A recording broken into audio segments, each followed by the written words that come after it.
Chapter 12. Jim Garfield and Joe Fungo at Regal Estates.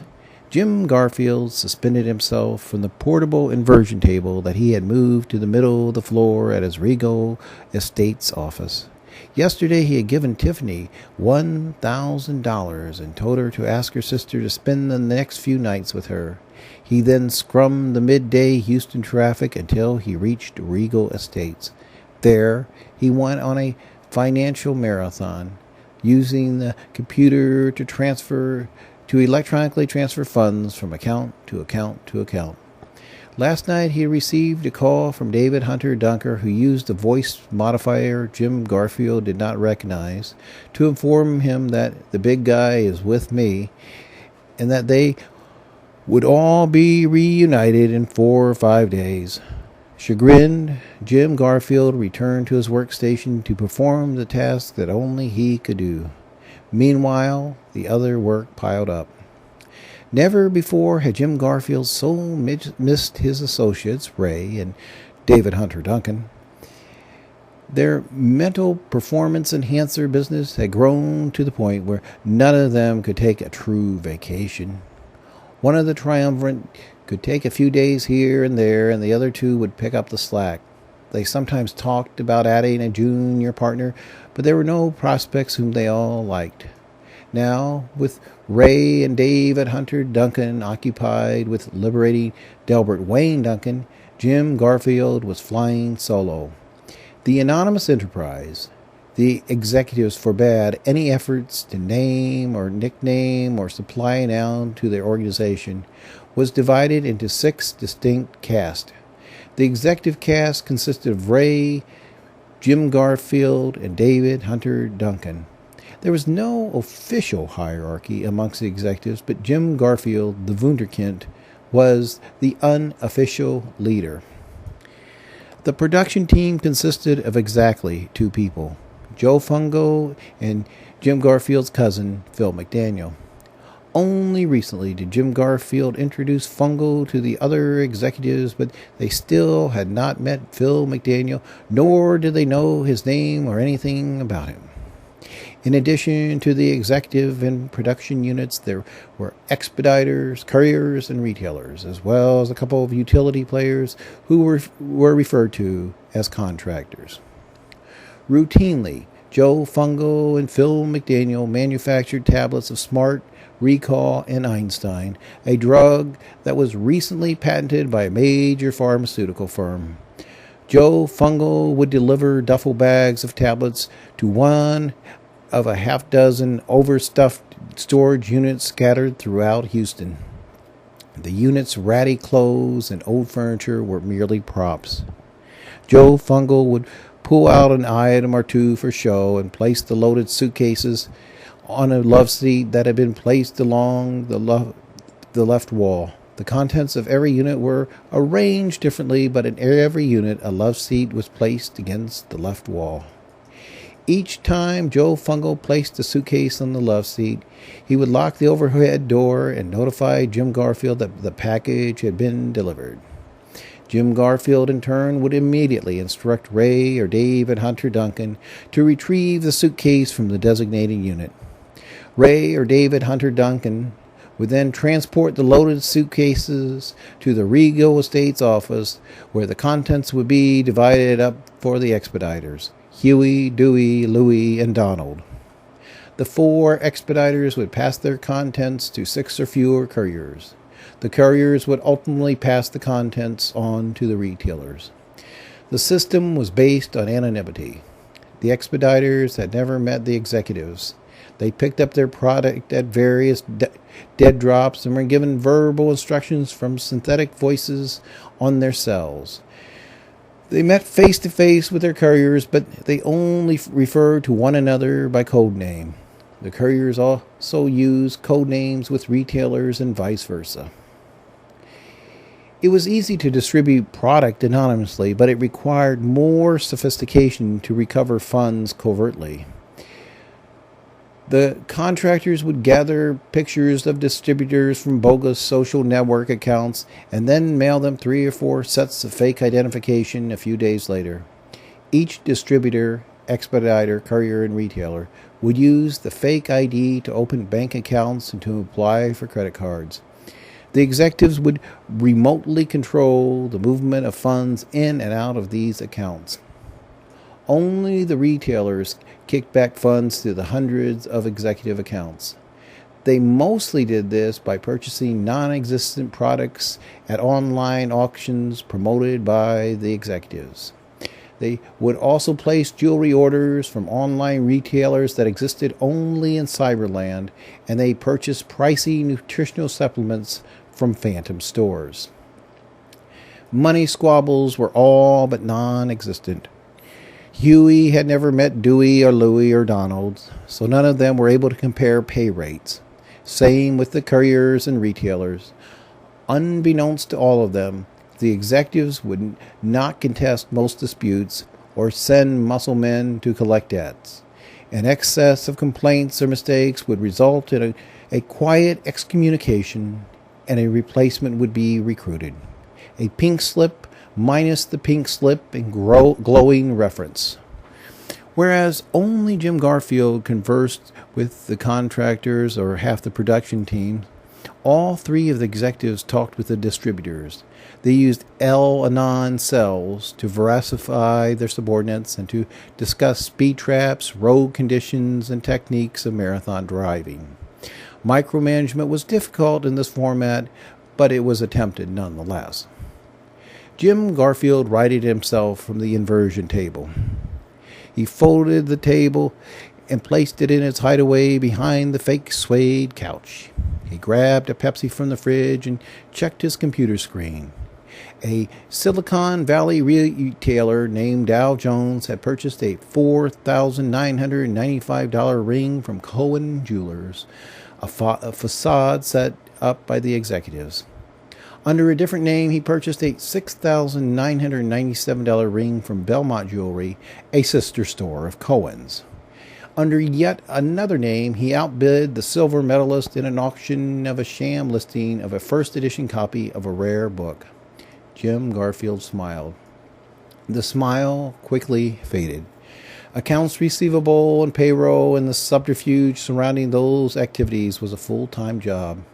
Now, he also had orders to fill. For the first time in a long time, Jim Garfield felt pressured. His brief introspection was interrupted by a call from Joe Fungo, who announced that he was about 5 minutes away. Jim Garfield hung up the phone and notified the executive estates guard to allow his guest access to the gated community. Jim Garfield sat in silence, peering through the drawn black curtains that covered the living room's only window. Joe Fungo parked his silverish Honda Accord. It was one of the most popular models on the road and the drabbest color available. It was an effort at camouflage, and Jim Garfield respected Fungo for that effort. And it was a sedan, not an SUV or something silly that lacked a trunk. Jim Garfield appreciated that too. Into the glaring Houston sun, the troglodyte stepped from his vehicle. With his clammy skin, his matted hair, and dark circles under his eyes, Joe Fungo reminded Jim Garfield of one of those silly Gothic posers. But his was not a pose, and this chilled Jim Garfield once more. Fungo would always look out of place in the land of the living. Jim Garfield met his guest downstairs, and to his surprise, Fungo offered to carry the footlocker. Jim Garfield carried the half-as-heavy suitcase that he estimated to weigh about 60 pounds. Jim Garfield opened the downstairs door with his remote and then led the way upstairs. He unlocked the apartment door with his remote and ushered Fungo inside. He then closed the door and double-bolted it as well as locking it with his remote. Jim Garfield placed both bags on the living room floor and turned his attention to Joe Fungo. In moving the footlocker a few feet, Jim Garfield was able to assess how heavy it happened to be. He noticed that Fungo was not even breathing hard. He commented on this to his guest, and Fungo replied that he was deceptively strong due to a nutritional and pharmacological regime that he had developed himself that he hoped to someday market. This sedentary scientist is twice as strong as professional athletes, twice his size, Fungo remarked matter-of-factly. You'll have to explain it in detail when we have more time, Jim Garfield said sincerely. He then went to the fridge to get a Mountain Dew for Fungo and another Pepsi for himself. He seated himself on the fake suede couch and studied Joe Fungo, who was noticeably fidgeting. Jim Garfield tried to talk shop, but he was distracted by Fungo's obvious nervousness. The darting eyes, the squirming in his seat, the cracking of knuckles and of neck, and then knuckles once more. "Do you always get this nervous when you move product?" Jim Garfield inquired. "No, I'm usually calm." "Then lighten up. I'm not going to kill you today." "So, when are you going to kill me?" Joe Fungo inquired with emphasized suspicion. "Never. I thought I made that clear." "Yeah, you fucked things up," Jim Garfield said, referring to the deaths of the children in Waller County. "But it's over with. We have to move on. We need you. My cousin is a smart guy, but he can't tie his fucking shoe. He's all theory, but you have practical knowledge." He paused to measure the impact of his words before continuing. "Besides, David thinks you are the second coming of Jesus Christ." At this last statement, Joe Fungo breathed deeply and slouched into his easy chair. He looked directly at Jim Garfield as he spoke. "I've always been about helping people." He then swallowed his Mountain Dew like a frat boy in a chugging contest. He requested another drink, and Jim Garfield pointed to the kitchen. Joe Fungo returned to the living room with his cold Mountain Dew. He seated himself and resumed the conversation. "I think David is right. You know, new direction, all that stuff." Jim Garfield did not respond. "What we're doing is okay, but we're only reaching the Mensa group. We appeal to less than 1% of the population," Joe Fungo explained, "which is why we fly under the radar." Joe Fungo leaned forward and said, "We can take countermeasures. The world has changed. We have so many weapons at our disposal. We ain't the sitting ducks no more. Big Brother is the sitting duck." "That part scares me about you. It always has. It scares you because it's unfamiliar, but it's good. It's like one day jackrabbits have more firepower than the hunters. They shoot back at the hunters, and the ones who survive, they take up fly fishing." Jim Garfield stared at Fungo with a scowl and waited for him to break eye contact. He held his ground. "But crank, it makes people crazy. It makes the people who sell it even crazier," Jim Garfield said flatly. Joe Fungo took another swig of Mountain Dew and stated his position clearly. "Without the new product line, we will never develop large-scale weaponry." Jim Garfield paused. Large-scale weaponry? Was the Pentagon missing a bureaucrat? "There you go again, Fungo. We want weapons so we can protect our product.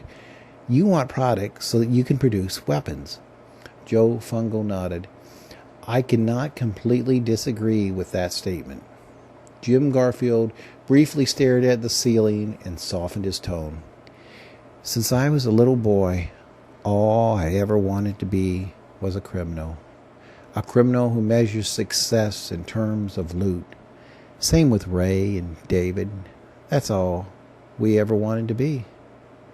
We always wanted to get rich without breaking our backs or sucking the boss's cock. It's all about the loot." He turned back to Joe Fungo. "But you don't want to be a criminal. You want to be a terrorist." Fungo paused and then nodded slowly. "I prefer the term revolutionary.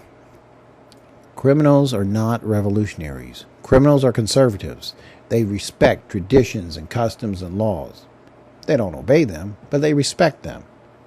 Joe Fungo took another sip. "I agree. You guys see money as an end unto itself. I see money as a tool for promoting positive social change." He paused and sipped it again. "I hope our philosophical differences won't ruin a good working relationship." Jim Garfield smiled. I've always been good at building bridges. I've always been good at finding common ground. The new product line is our bridge to common ground.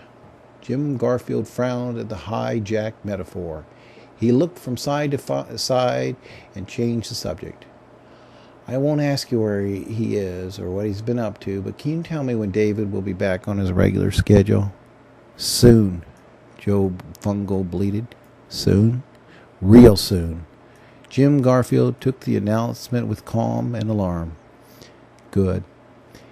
We have bridges that need to be built. Just then, Joe Fungo's cell sounded out a Memphis, Tennessee ringtone, and he silenced it immediately. He announced his departure and urinated before leaving. Jim Garfield gave him another Mountain Dew and thanked him for delivering the luggage. He then shook hands with what felt like a weak-gripped salamander. The door slammed shut, and Jim Garfield applied the bolts in the electric lock. He watched Joe Fungo through a gap in the curtains. As the cord pulled away, Jim Garfield stated aloud, "Bye-bye, Memphis. Your day of reckoning has come."